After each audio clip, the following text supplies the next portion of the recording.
আসসালামু আলাইকুম। আমি এখন বানাবো খুবই সিম্পল একটা সবজি রান্না। এটা হচ্ছে নতুন আলু আর নতুন ফুলকপি ভাজি। বাজার এখন প্রচুর নতুন ফুলকপি আর নতুন আলু পাওয়া যাচ্ছে। ফুলকপিগুলো সাইজে ছোট, এর টেস্ট আর ফ্লেভার কিন্তু সম্পূর্ণ আলাদা, অনেক মজার। খুবই সহজে এটা দিয়ে রুটি পরোটা কিংবা ভাতের সাথে খাওয়ানোর জন্য অসাধারণ সাথে একটা ভাজি বানিয়ে নিতে পারেন। তো আসেন দেখি শুরু করা যাক। আমি এখানে 2 টেবিল চামচ সয়াবিন তেল নিয়ে নিচ্ছি। এর মধ্যে আমি দিব 1 চা চামচ আস্ত জিরা,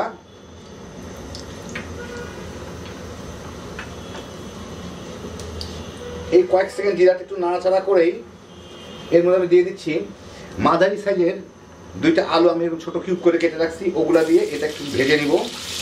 আমি মাঝারি আঁচে ভাজবো যাতে পুড়ে না যায় জিরাগুলা আর আলুগুলা একটু কিছুটা নরম হয়ে যায়, সিদ্ধ হয়ে যায়। মিনিট 2 আলুগুলা ভেজেই এর মধ্যে আমি দিয়ে দিব একটা নতুন ফুলকপি উঠছে বাজারে, এগুলো ছোট ছোট করে কেটে রাখছি। এগুলাই নতুনগুলোই খাইতে খুব মজা, ছোট সাইজের গুলা। ওগুলা দিয়ে সাথে একটু নাড়াচাড়া করে মিনিট 2 ভেজে নেব।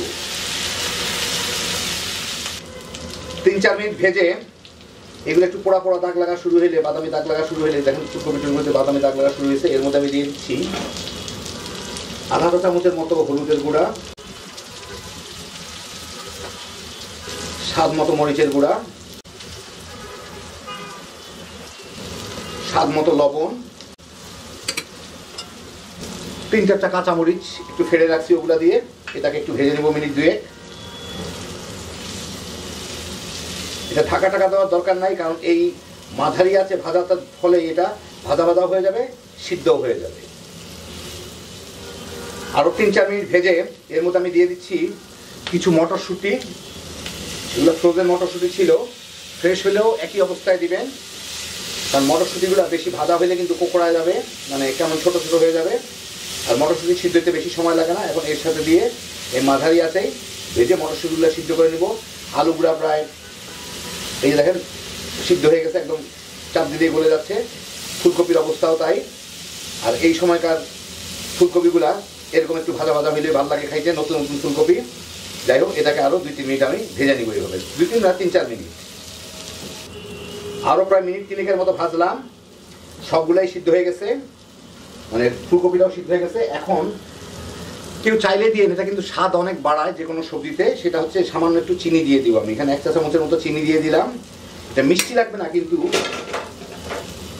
এটা খাইতে মিষ্টি লাগবে না, কিন্তু অসাধারণ একটা টেস্ট আনবে। একটু হালকা নোনতা মিষ্টি টাইপের দিয়ে দেখেন। সাধারণত সবজি রান্নায় একটু চিনি দিলে টেস্টটা অনেক অনেক গুণ বেড়ে যায়। যাই হোক, এটা দিয়ে এখন মিনিট 1.5-2 এটাকে নাড়াচাড়া করে নিব, যাতে চিনিটা গলে ভালো মতো সব কিছুর সাথে মিশে যায়। মিনিট 2 ভেজে নিলাম, হয়ে গেল আমার দারুণ মজা নতুন আলু নতুন ফুলকপি দিয়ে দারুণ একটা ভাজি। চুলাটা বন্ধ করে দিয়ে আপনাদের আমি একটু পরিবেশন করে দেখাচ্ছি। তো এই দেখেন, হয়ে গেল আমার দারুণ মজা নতুন ফুলকপি আর আলু ভাজি, নতুন আলু দিয়ে নতুন ফুলকপি ভাজি। খুব সহজ একটা রান্না, কিন্তু খাইতে যে কি মজা একবার বানাইলেই বুঝবেন। এই নতুন নতুন ফুলকপিগুলা খাইতে অনেক বেশি মজার। কয়দিন পরেই বাজারে হাইব্রিড ফুলকপিগুলো চলে আসবে বড় বড়, ওইগুলা খেয়ে আর এটার মতো টেস্ট পাবেন না। কয়েক মিনিটে ঝটপট রান্না, রুটি পরোটা কিংবা গরম ভাতের সাথে তামা তামা করে খেয়ে ফেলাইতে পারবেন। কম ভেজালে দারুণ মজার হ্যাপি জোশের একটা আইটেম। আল্লাহ আপনাদের সবাইকে ভালো রাখুন, সুস্থ রাখুন, নিরাপদে রাখুন। ইনশাআল্লাহ বেঁচে থাকলে আবার দেখা হবে। ফি আমানিল্লাহ।